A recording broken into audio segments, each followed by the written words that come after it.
पहले दिन की लेक्चर अगर आपको याद हो, डे 1 का मैंने आपको लेक्चर दिया था, तो मैं उसी लेक्चर पे आ रहा हूँ। क्योंकि मैंने अपना इंट्रोडक्शन वगैरह कराया था तो हम डायरेक्ट नीचे आ गए थे। Chapter number 1 cytology. याद कीजिएगा, मैंने वहाँ पे आपको लिखवा दिया साइटोलॉजी क्या है कि बायो का वो ब्रांच जिसमें हम सेल के मुताल्लिक पढ़ लेते हैं।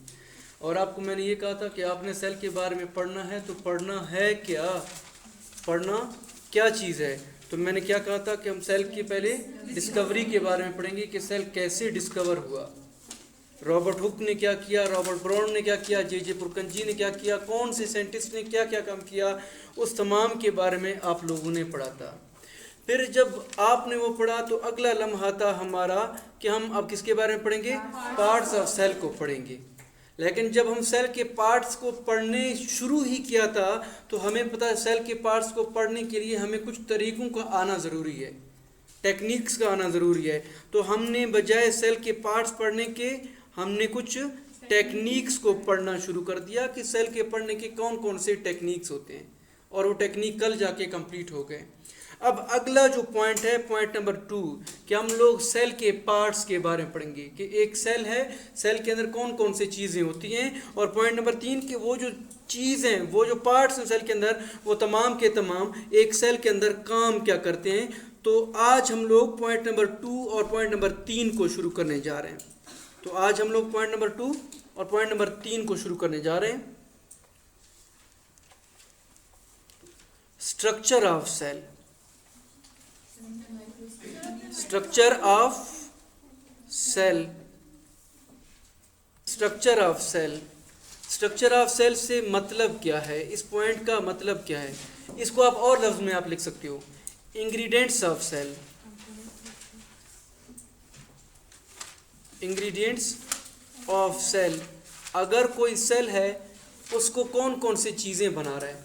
आप लोग एक केक बनाती हैं, तो केक को बनाने के लिए आप लोग शुगर का इस्तेमाल करते हो, बेकिंग सोडा का इस्तेमाल कर लेती हैं, आप लोग जो है ना क्रीम का इस्तेमाल कर लेते हैं, एंड देन जाके आप लोग जो है ना एक केक को पका लेती हो, एक बन जाती है। तो केक को बनाने के लिए आपको मुख्तलिफ चीज़ें चाहिए। अगर मैं कहूँ कि लेट सपोज ये एक इंसान का सेल है, तो ये मुझे बता दो कि ये सेल किस किस चीज़ से बना हुआ है। तो इसका मतलब क्या है कि मैं आपसे क्या पूछ रहा हूँ कि स्ट्रक्चर ऑफ सेल क्या है, या इंग्रेडिएंट्स ऑफ सेल कौन कौन से हैं, एक सेल को कौन कौन सी चीज़ें बना रहा होता है। ओवरऑल बेटा, जब हम किसी भी सेल को देखेंगे तो कोई भी सेल 2 तरह के पार्ट से बना हुआ है।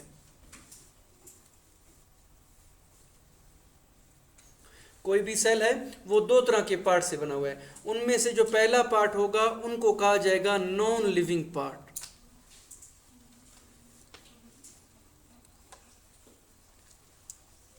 जाहिर है जब आप समझ गए कि पहला अगर नॉन लिविंग है तो दूसरा क्या होगा, लिविंग पार्ट होगा।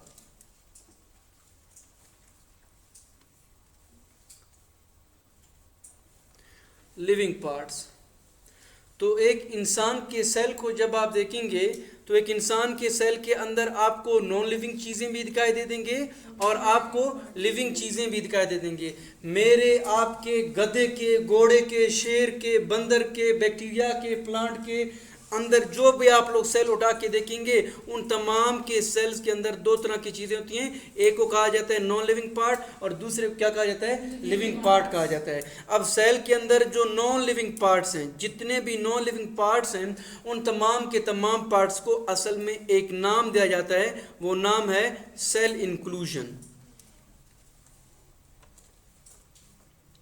और सेल के अंदर जब हम देखेंगे, सेल के अंदर जानदार चीज़ें जो होती हैं उनको भी एक नाम दिया जाता है, उन तमाम को नाम दिया जाता है सेल ऑर्गेनेलीज।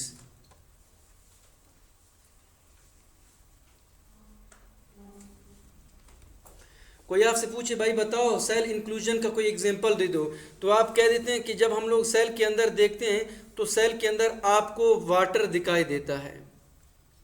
तो वाटर एक बेजान चीज़ है जो आपके सेल के अंदर होता है। सेल के अंदर जब आप देखेंगे तो वाटर जो है ना एक बेजान चीज़ है जो आपको सेल के अंदर दिखाई दे रहा है। इसी अंदाज में सेल के अंदर जब आप देखेंगे प्रोटीन होता है, बेजान है लेकिन होता सेल के अंदर है, एंजाइम की सूरत में होता है, या दूसरे इंसुलिन या दूसरी चीज़ों की फॉर्म में होता है, तो वो एक एंजाइम भी क्या है, प्रोटीन से बना होता है। सेल के अंदर जब आप देखेंगे आपको कार्बोहाइड्रेट्स दिखाई दे देंगे, तो कार्बोहाइड्रेट्स तमाम के तमाम क्या होते हैं बेटा, बेजान होते हैं, नॉन लिविंग होते हैं। सेल के अंदर आप देखेंगे तो आपको लिपिड्स दिखाई दे देंगे, सेल के अंदर आप देखेंगे तो आपको मिनरल्स दिखाई दे देंगे। तो वाटर, प्रोटीन, कार्बोहाइड्रेट, लिपिड्स और मिनरल्स, ये तमाम के तमाम चीज़ें सेल के अंदर बेजान होती हैं, तो इनको क्या कहा जाता है, सेल इंक्लूजन कहा जाता है। और एक मज़े की बात याद रखना, ये जो तमाम चीज़ें हैं, ये तमाम चीज़ें हैं, ये सेल के अंदर बाहर से आ जाते हैं, ये सेल के अंदर आउटसाइड से आ जाते हैं। ऐसा नहीं होता कि सेल अपने अंदर ही पानी बनाना शुरू कर दे, ऐसे नहीं होता बेटा, ऐसा बिल्कुल नहीं होता कि सेल अपने अंदर पानी बनाना शुरू कर दे। अगर ऐसा होना शुरू हुआ तो हमें कभी प्यास नहीं लगेगा, हमें पानी के पीने की तलब कभी नहीं होगी। सेल कभी भी प्रोटीन को खुद से बना नहीं सकता, सेल को प्रोटीन बनाने के लिए अमाइनो एसिड चाहिए, वो अमाइनो एसिड इसको बाहर से ट्रांसफ़र किए जाते हैं, वो ट्रक भर के लोड करके सेल के अंदर दाखिल किए जाते हैं। कार्बोहाइड्रेट है, सेल कभी खुद से नहीं बना सकता, इसको बनाने के लिए भी सेल को बाहर से किसी से उधार मांगना होगा, बाहर किसी चीज़ को खाना होगा, तभी वो सेल के जाके कार्बोहाइड्रेट, प्रोटीन वगैरह ये चीज़ें बाहर से दाखिल होती हैं। तो ये तमाम के तमाम चीज़ें outside of a cell synthesis होती हैं और वो फिर जाके सेल में दाखिल होती हैं। अलबत्ता जो सेल ऑर्गेनेलीज हैं, ये ऐसे स्ट्रक्चर्स हैं जो सेल अपने अंदर ही क्रिएट कर लेता है, अपने इनसाइड ही इनको क्रिएट कर लेता है। सेल ऑर्गेनेलीज को सेल अपने अंदर ही क्रिएट कर लेता है। सेल के अंदर जब आप देखेंगे तो आप लोगों को यहाँ पर पहले एक सेल ऑर्गेनेली दिखाई दे देगा जिसका नाम होगा सेल वॉल। बेटा एक बात याद रखना, सेल वॉल बेजान होता है, लेकिन मैं इसको लिविंग पार्ट के अंदर लिख रहा हूँ। Cell wall is non living, but I am going to include it under the heading of living portion. Why do so? क्यों? क्योंकि सेल वॉल सेल के अंदर से बनता है, ये सेल खुद जनरेट करता है। तो अपने दिमाग में ये चीज़ डालना कि जो सेल जो चीज़ खुद बनाएगा, तो जो काम करके कोई चीज़ बनाएगा वो सेल के अंदर लिविंग पार्ट होगा, और सेल जो चीज़ नहीं बना पाएगा, जो सेल बाहर से उधार लेके अपने अंदर लेके जाएगा, वो क्या हो जाएगा? नॉन लिविंग होगा। ठीक है ना बेटा? तो सेल वॉल सेल अपने अंदर से बनाता है, ठीक है ना भाई? है नॉन लिविंग, बेजान है, इसकी ग्रोथ नहीं होगी, बेजान है, बट ये सेल के अंदर बनता है। दूसरे नंबर पर जब आप देखेंगे तो सेल के वाल के बाद क्या होता है बेटा? Cell membrane. तीसरा पॉइंट न्यूक्लियस। और फोर्थ जो सेल ऑर्गेनेलीज है उसे क्या कहा जाता है?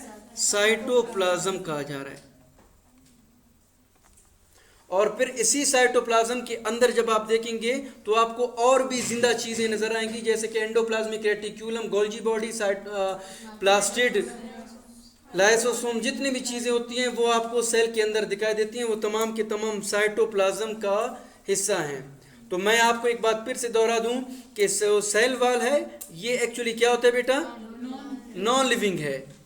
इसको हमने लिखना वहां पर था, लेकिन क्या है कि सेल वॉल को प्लांट खुद ही जनरेट कर रहा है, इस वजह से हम इसको कहां पे डाल रहे हैं?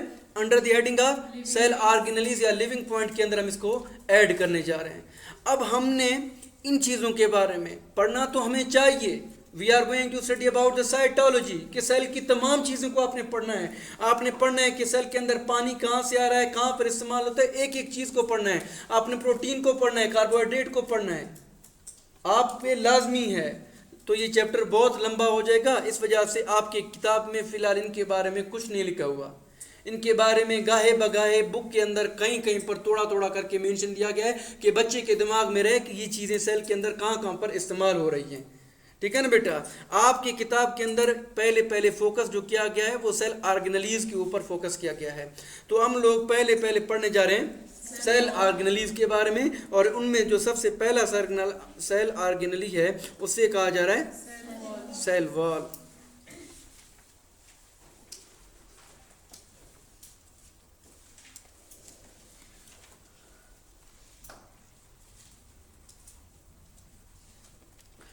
सेल वॉल अभी कुछ देर पहले मैंने आपको बता दिया कि एक सेल वाल कहाँ पे बनता है, सेल के अंदर बनता है, और बनने के बाद कहाँ पर जाके जमा होता है, बाहर जाके जमा होता है। मैं समझा लिख के, डेफिनेशन लिख के फिर मैं आपको समझाता हूँ कि क्या चीज़ है। Cell wall, it is extra cellular matrix, extra cellular matrix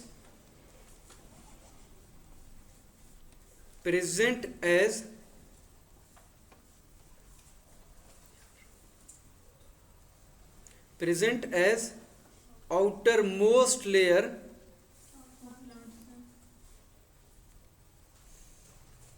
of plant algae, fungi and bacteria।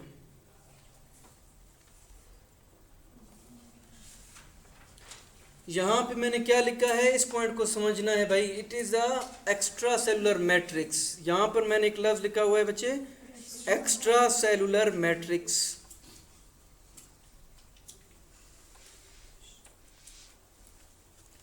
ये पॉइंट आपने समझना है।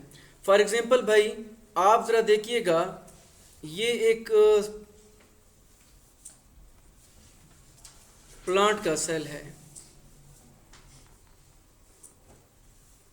और ये जो नीले रंग का मैंने लेयर बाउंड्री बना दिया है, ये सेल वाल नहीं है,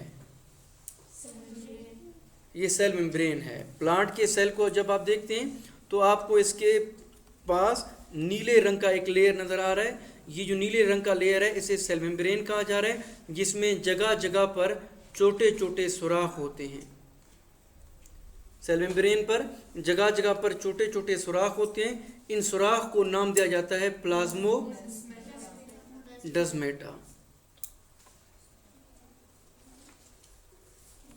इन्हें क्या कहा जा रहा है बेटा, प्लाज्मोडेस्माटा कहा जा रहा है। होता क्या है कि सेल के अंदर केमिकल रिएक्शंस होते हैं, केमिकल रिएक्शंस होते हैं। उन केमिकल रिएक्शंस के नतीजे में कंपाउंड्स बनते हैं। वो कंपाउंड आहिस्ता आहिस्ता प्लाज्मोडेस्माटा के ज़रिए से बाहर निकलना शुरू हो जाते हैं। क्या हो जाते हैं बेटा, बाहर निकल रहे हैं, और बाहर निकल के वो तमाम केमिकल सेल के गिर्द एक दीवार बनाना शुरू करते हैं। प्लांट के सेल के गिर्द, या बैक्टीरिया के सेल के गिर्द, या फंजाई के सेल के गिर्द एक दीवार बनाना शुरू कर रहे हैं। ये जो दीवार जो सेल मेम्ब्रेन के रास्ते से बाहर बना और बाहर बन के सेल के चारों तरफ जमा हो रहा है, इस दीवार को क्या कहा जा रहा है, एक्स्ट्रा सेलुलर मैट्रिक्स कहा जा रहा है। कि सेल ने अपने अंदर बनाया, अंदर बना के इसको बाहर निकाला, सेल से बाहर निकाल के इसको जमा कर दिया, और ऐसे जमा कर दिया कि अब ये सेल के ऊपर सबसे ऊपरी तह बन गई है, सबसे ऊपर वाला लेयर बन गया है। तो याद रखना कि जो सेल वाल है ये बनता सेल के अंदर ही है। अंदर बनने के बाद सेल मेम्ब्रेन के सुराख से गुजर के क्या हो जाता है, बाहर निकलता है, और सेल को चारों अतराफ से क्या करता है, सराउंड करता है, घेर लेता है। तो cell membrane cell wall is a extracellular matrix present as outermost layer of plant, algae, fungi and bacteria। जाहिर बात है कि जब मैंने इनका नाम लिखा है, इंसान का नाम नहीं लिखा, जानवरों का नाम नहीं लिखा, तो उनमें ये मौजूद नहीं होता।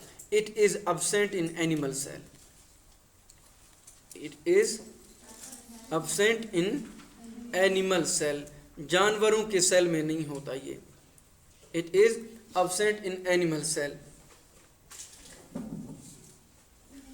तो it is absent in animal cell। कोई भी जानवर होगा, जानवरों के सेल में आपको सेल वाल दिखाई नहीं देगा। It is absent in animal cell। अगला पॉइंट, हेडिंग, नेचर। ये कैसे होता है, जानदार होता है, बेजान होता है? ये बेजान होता है। मैंने लेक्चर के शुरू में ही आपको ये कहा था कि ये क्या होता है, बेजान होता है। It is non living, it is non living, ये बेजान है। मजीद एक और जुमला लिखेंगे, प्लस परमिएबल।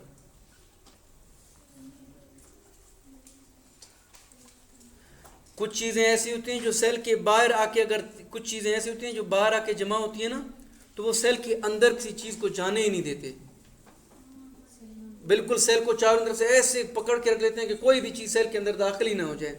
लेकिन ये एक ऐसा चीज़ है जो खुद के भाई बेजान है, लेकिन इसकी मदद से क्या हो सकता है, चीज़ें आसानी से सेल के अंदर जा सकते हैं। दिस इज परमिएबल, ये चीज़ें सेल के अंदर जा सकते हैं, हर चीज़ जा सकता है। नजीब साहब को देखेंगे, टक टक टक टक नजीब साहब सेल वाल के अंदर घुस के सेल में जा सकता है, कभी नहीं जा सकता। ये उन तमाम चीज़ों को जाने दे सकता है जिनकी साइज 2 नैनोमीटर तक हो। सेल वाल परमिएबल है, ये चीज़ों को सेल के अंदर जाने तो देता है, बट वो चीज़ें जिनकी साइज कितने तक हो, 2 नैनोमीटर तक हो। वहाँ पर एक बैक्टीरिया को जब आप देखेंगे, इसका जो साइज है वो 3 से 10 नैनोमीटर तक होता है। तो क्या बैक्टीरिया अंदर घुस सकता है? नहीं घुस सकता। इसकी इस खूबी की वजह से कि ये 3 से 10 नैनोमीटर की चीज़ को अंदर जाने नहीं देगा। अगर अंदर जाने देता तो बैक्टीरिया अंदर घुस जाता और अंदर इस सेल को सड़ा देता, इस सेल को खा जाता और सेल को डैमेज कर देता। तो इसका ये फ़ायदा भी हो गया, ये चीज़ों को जाने दे तो रहा है लेकिन एक लिमिट की साइज़ तक। मोटे मोटे नजीब साहब जैसे बंदों को अंदर जाने नहीं दे रहा। अलबत्ता मुझ जैसे पतले डंगर आदमी को ये आसानी से क्या कर रहा है, आसानी से अपने अंदर जाने दे रहा है, जिसकी वजह से जो मोटा नजीब जो बैक्टीरिया है वो अंदर दाखिल नहीं हो रहा, वो अंदर जाके इन्फेक्शन काज नहीं करेगा। अलबत्ता जो छोटे साइज़ की मालिक्यूल्स होते हैं वो क्या होते हैं बेटा, आसानी से अंदर दाखिल हो सकते हैं। अभी मैंने आपको क्या कहा कि ये प्लांट के सेल में मौजूद होता है, अल्जे में होता है, फंजाई में होता है और बैक्टीरिया में होता है। तो सवाल ये बनता है कि ये केमिकल, ये जो ग्रीन कलर का लेयर है, ये किस चीज़ से बना हुआ है, ये जो सेल वाल है ये किस चीज़ से बना है। तो अगला हेडिंग हम देने जा रहे हैं केमिकल कंपोजिशन।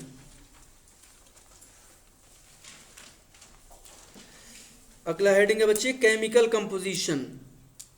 याद रखना बेटा, जो प्लांट और अल्जी हैं, जो प्लांट अल्जी हैं, इनमें ये सेलुलोज से बना होता है। इनमें ज़्यादातर किस चीज़ से बना होता है? सेलुलोज से बना हुआ होता है प्लांट और अल्जी के अंदर।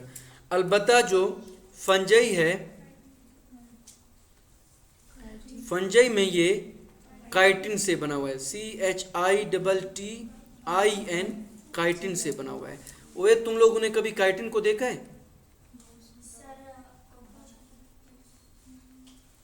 तितलियों के पर काइटिन से बने होते हैं।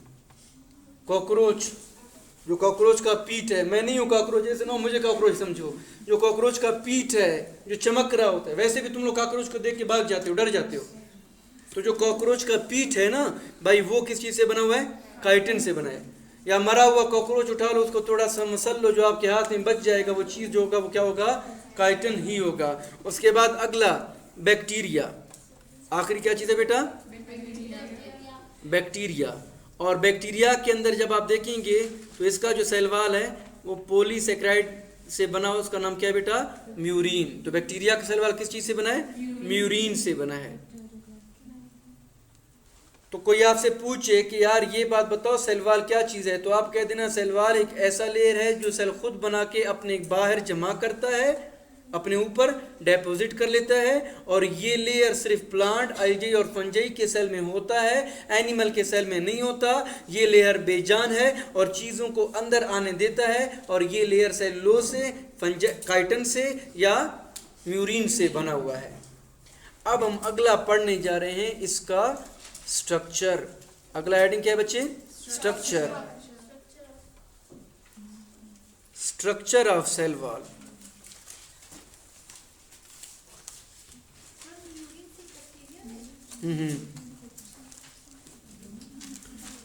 Structure of cell wall.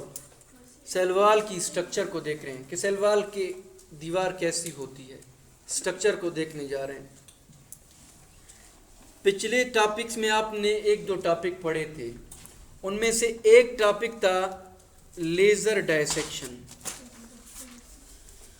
Laser dissection. पिछले टॉपिक में आपने एक टॉपिक पढ़ा हुआ है इलेक्ट्रॉन माइक्रोस्कोप। इलेक्ट्रॉन माइक्रोस्कोप, इसके बारे में आपने पढ़ा हुआ है। आपने पढ़ा हुआ है पिछले टॉपिक में क्रोमेटोग्राफी, कटिंग की चीज़ों के बारे में पढ़ा है। तो लेज़र डायसेक्शन और इलेक्ट्रॉन माइक्रोस्कोपी जब आप करेंगे तो ये जो सिंगल लेयर का ग्रीन कलर का सेल वॉल है, जो इस वक्त आपको एक लेयर नज़र आ रहा है, एक्चुअली ये एक लेयर से नहीं बना हुआ, ये कितने लेयर से बना हुआ है? 3 लेयर से बना हुआ है।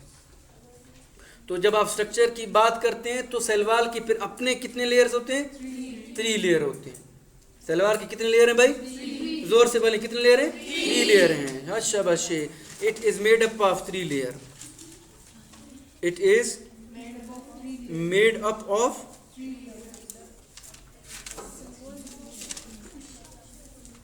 3 लेयर्स। ये 3 लेयर से बना है। कभी तुमने सेल वॉल के बारे में नहीं सुना होगा कि सेल वॉल बदबख्त खुद 3 लेयर से बना हुआ है। हम जैसे पढ़ रहे थे उधर होता है नहीं होता, ये किताब कह रहा है 3 लेयर से बना है। तो हम इन तीनों लेयर का नाम लिखेंगे कि वो जो तीनों लेयर होते हैं वो कौन कौन से होते हैं।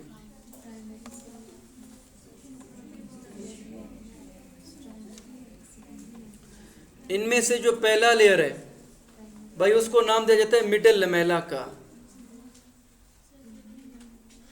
मिडल लमेला, पहला लेयर उसे नाम दिया जा रहा है मिडल लमेला का। दूसरा जो लेयर है उसे नाम दिया जा रहा है प्राइमरी सेल वॉल।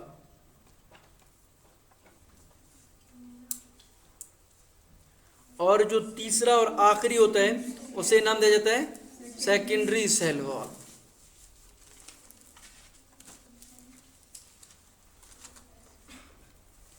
अब हम पहले लेयर को पढ़ने जा रहे हैं। जो सबसे पहला लेयर है उसको हम पढ़ने जा रहे हैं, वो है मिडल लमेला।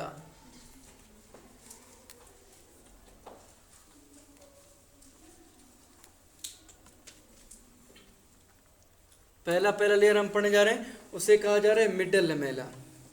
मिडल लमेला को पढ़ने के लिए थोड़ा आपके पास पीछे का एक नॉलेज होना चाहिए। सेल डिवीजन, माइटोसिस, म्यूसिस, आप लोगों को पहले कोई नॉलेज होना चाहिए।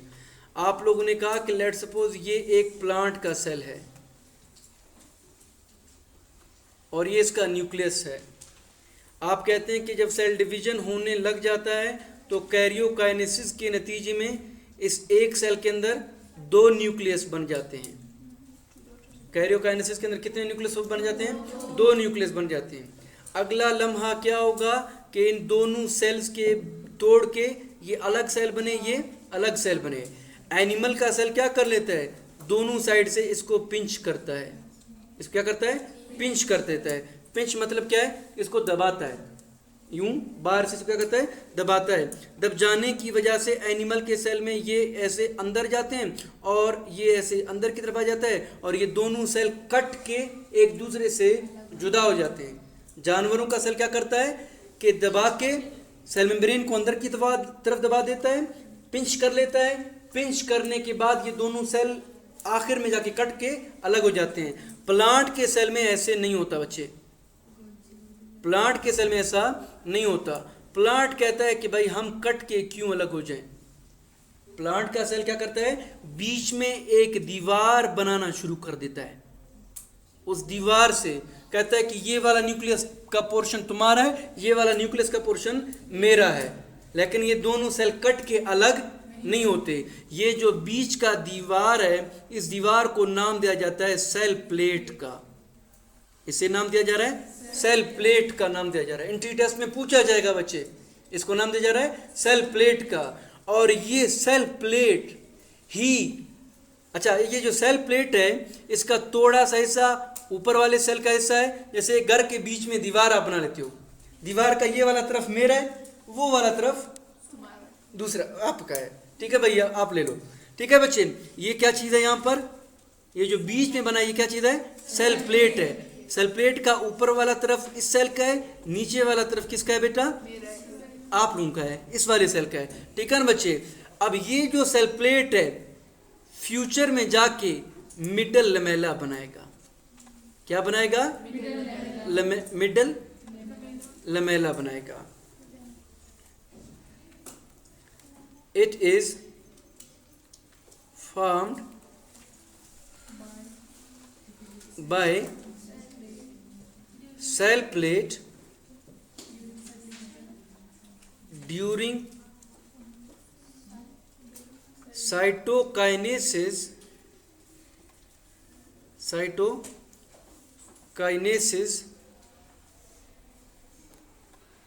of cell division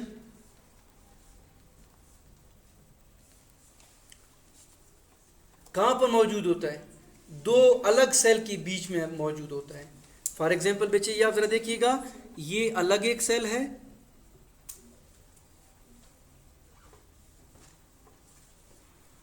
और बेटा ये अलग सेल है। आपको फिलहाल यूं दिखाई दे रहा है कि दोनों सेल कट के अलग अलग हो गए। ये सेल कट के अलग नहीं है, ये एक दूसरे के साथ जुड़े हुए हैं। क्यों? क्योंकि इन दोनों सेल्स के बीच में वो जो सेल प्लेट से बनने वाला केमिकल है वो मौजूद रहता है। ये जो येलो कलर का चीज़ है ये क्या होता है बेटा? मौजूद होता है। तो ये दो सेल के बीच में मौजूद होता है। ये जो मिडल लमेला है ये इस सेल का भी हिस्सा है और ये इस सेल का भी हिस्सा है। तो हम लोग यहाँ बात लिखेंगे ये पॉइंट, इट इज लोकेटेड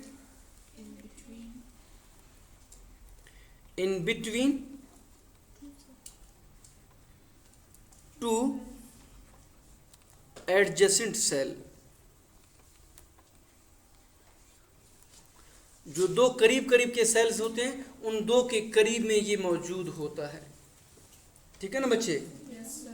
और इस केमिकल को जब हम लोग यहाँ से एक्सट्रैक्ट करेंगे क्रोमेटोग्राफी करके, केमिकल को आपने निकालना है, लेज़र डाइसेक्शन करना है, 3 लेयर क्रोमेटोग्राफी करना है, उससे थोड़ा सा ये जगह काट के अलग करेंगे तो आपको पता चलेगा कि भाई ये जो कलर है, ये जो केमिकल है ये ख़ास केमिकल से बना है। किससे बना है? ख़ास केमिकल से बना है। मेड अप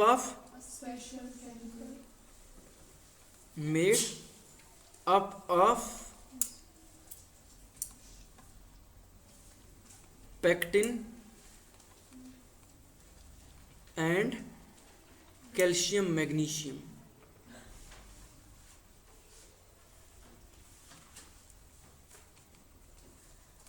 स्पेलिंग चेक करना, मेरे स्पेलिंग गलत हो सकते हैं भाई।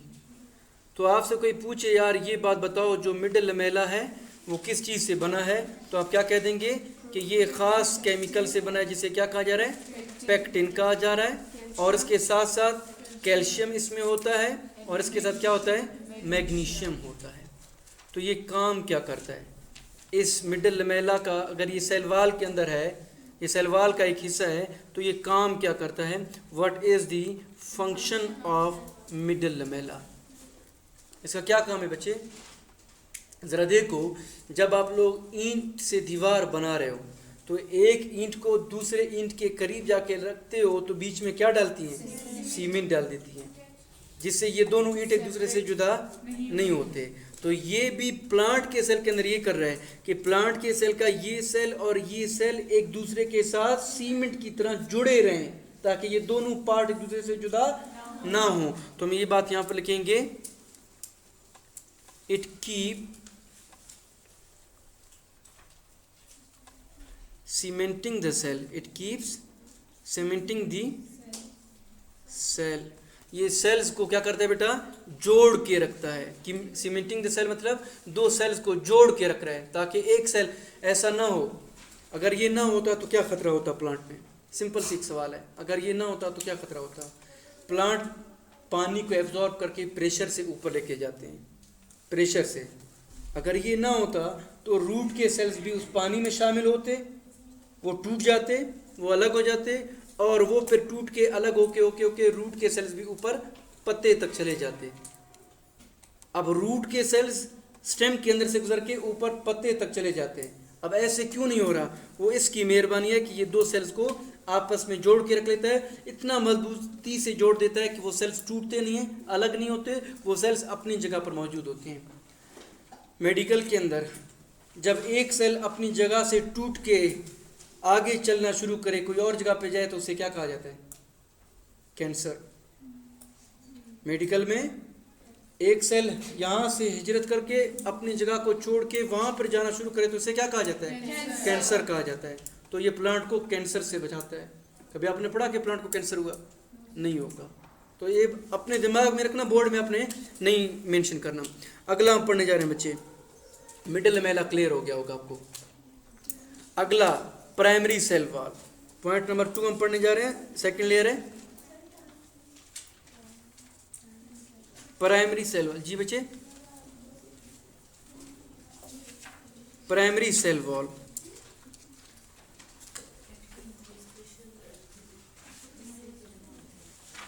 थोड़ा सा मुझे आपका तवज्जो चाहिए। यहाँ पर फिर से लिखना छोड़ दें, थोड़ा सा मुझे आपका तवज्जो चाहिए।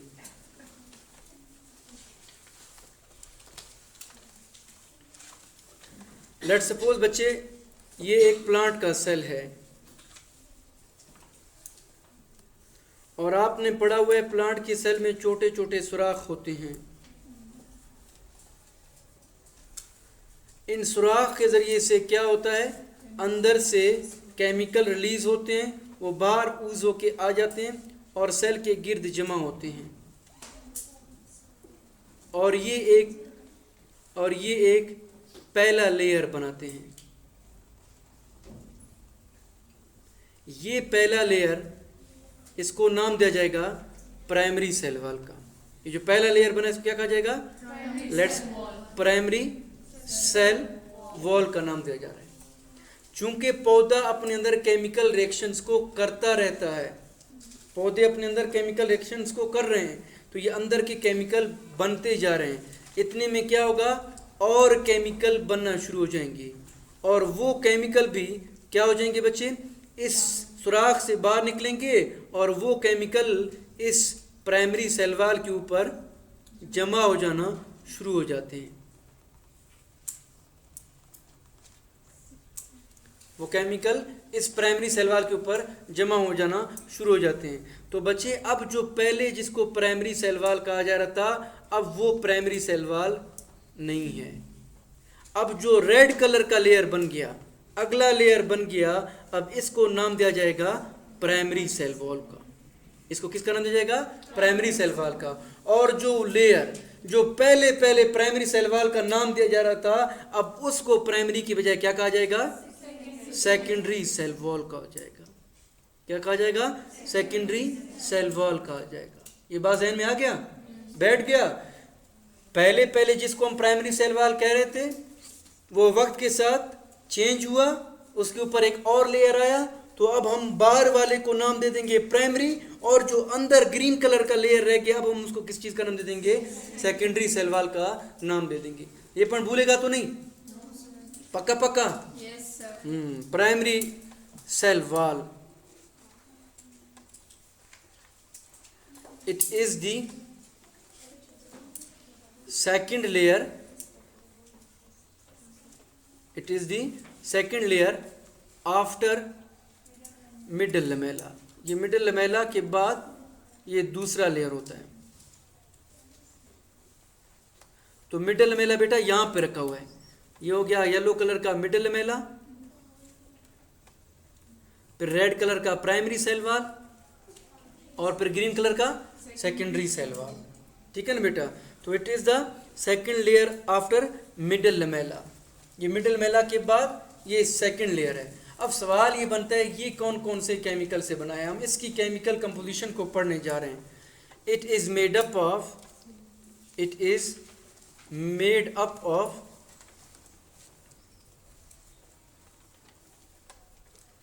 सेलुलोज, हेमीसेलुलोज,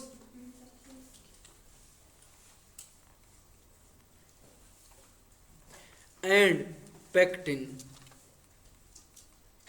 तो ये 3 चीज़ों से बना हुआ है। पेक्टिन ऊपर भी था, यहाँ पर भी मौजूद है। सेलुलोज, हेमीसेलुलोज और पैक्टिन से ये क्या है बेटा बना हुआ है। It is made up of cellulose, hemicellulose and pectin. ये 3 चीज़ों से बना हुआ है। इनके बारे में आगे चल के हम पढ़ेंगे, अगले चैप्टर के अंदर सीखेंगे कि क्या क्या चीज़ होती है। सिर्फ आपको फिलहाल इनका नाम याद होना चाहिए, ठीक है ना बेटा। हम ये बात आगे एक और जुमला लिखेंगे, it deposits lignin and then change into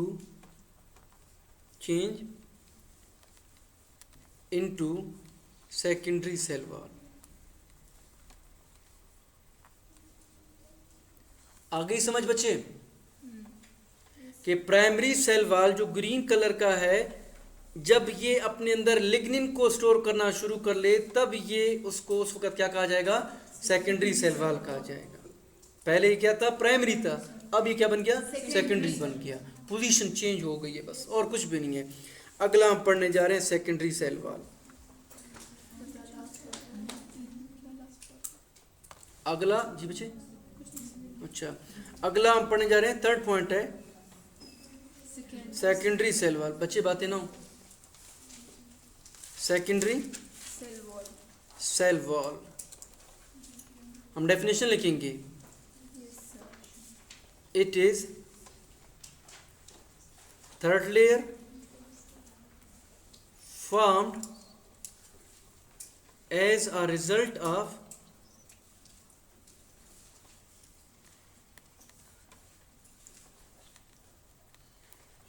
deposition of lignin in primary cell wall।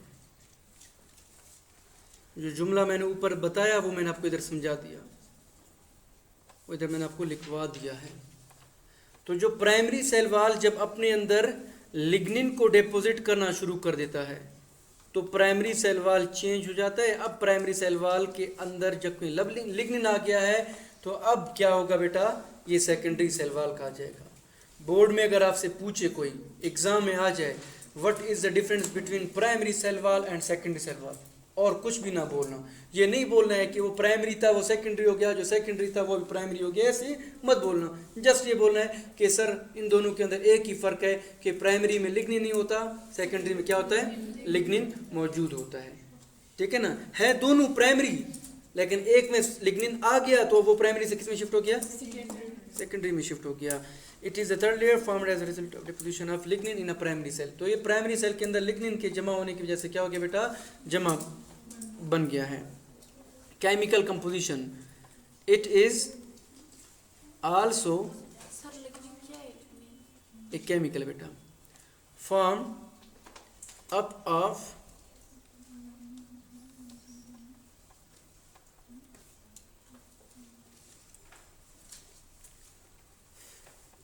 Cellulose,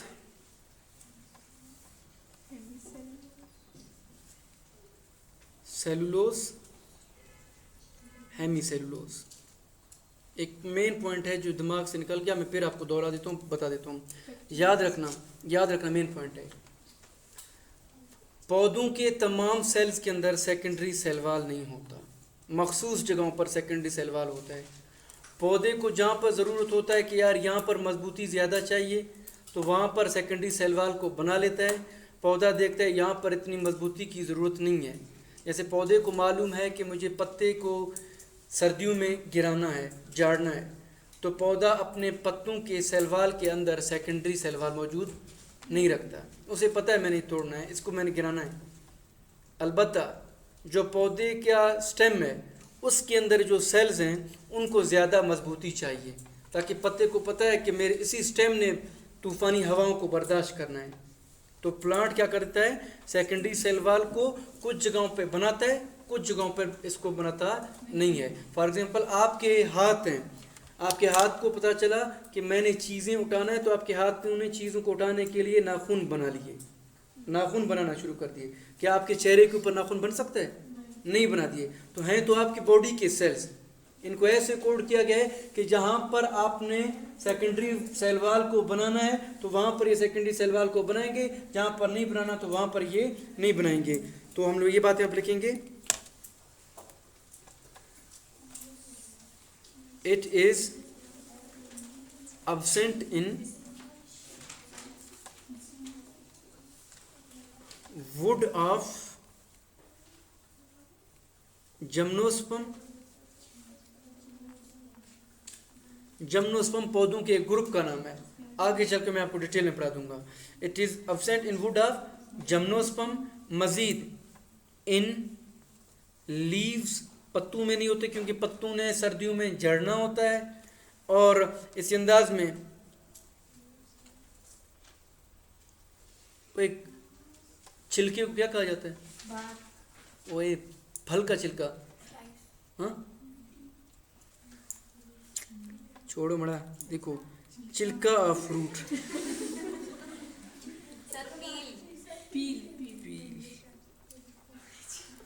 तो यहाँ तक ले रहे भाई, ये सारे का सारा सेल वॉल के बारे में था।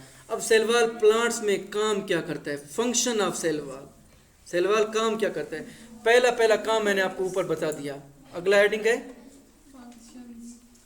Functions of cell wall. Cell wall के फंक्शंस आपने लिखने, बस भाई बस।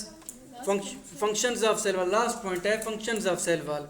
पहला ये प्लांट के सेल्स की प्रोटेक्शन करता है, चूंकि ये बड़े साइज के बैक्टीरिया को अंदर जाने नहीं देता, तो बैक्टीरिया जब अंदर नहीं जाएंगे तो प्लांट के सेल्स की हिफाजत होती है। ठीक है ना बेटा? अगर ये बैक्टीरिया को अंदर जाने देता तो हिफाजत नहीं होता। पहले क्या कर रहा है? प्रोटेक्शन कर रहा है। दूसरे नंबर पर ये प्लांट के सेल के स्ट्रक्चर को बना रहा है। चूंकि आपको याद होगा जब साइटोकाइनेसिस में सेल प्लेट बन रहा था तो एक दीवार बन रहा है, जिससे दो सेल्स जुदा तो नहीं हो रहे हैं लेकिन दूसरे के साथ जुड़े हुए हैं, तो ये स्ट्रक्चर को बना रहा है। और आखिरी फंक्शन, ये चीज़ों को अंदर आने दे रहा है, जाने दे रहा है, परमिएबिलिटी।